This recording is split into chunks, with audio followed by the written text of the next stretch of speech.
सुती हरदम निहारत हमर फिगर बा, उठी सुती हरदम निहारत हमर फिगर बा। आई हो दादा कैसन पियावा के चरितर बा, आई हो दादा कैसन पियावा के चरितर।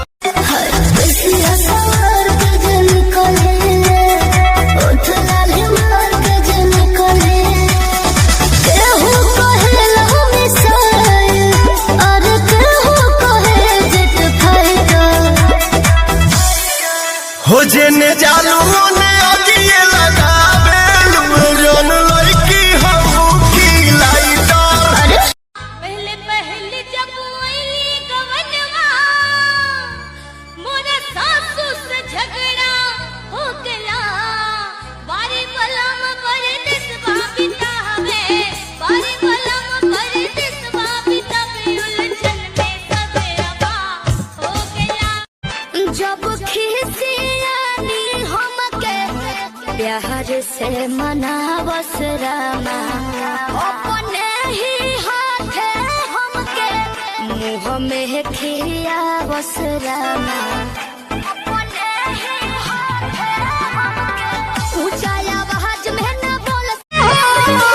कमी को ध्यान नइखे राजा जी काम पर, लड़की पटावता न इंस्टाग्राम पर, लागे झड़ुए से लक्षण उतारे परे।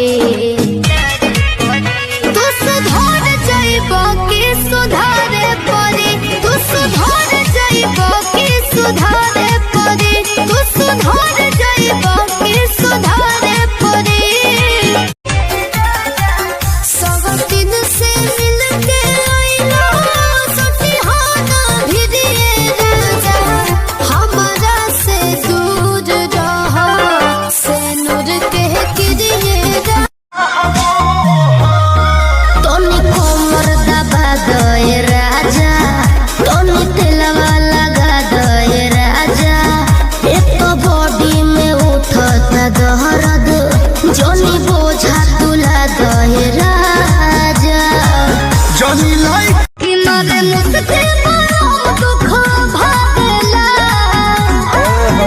मारे मुझसे बड़ा दुख भागेला, मोरा राजा के तू ताला बड़ा बड़ा खिड़की, हवा झुरु झुरु लागेला। मेरे जवानी के लाखों दीवाने, मैं ना सुनूं कि कोई तेरे बहाने, पीछे मारेला तू तो बेकार में। दिल दीवाना भर के तोहरा प्यार में, अच्छा और हम ही जब से बांधे लगलू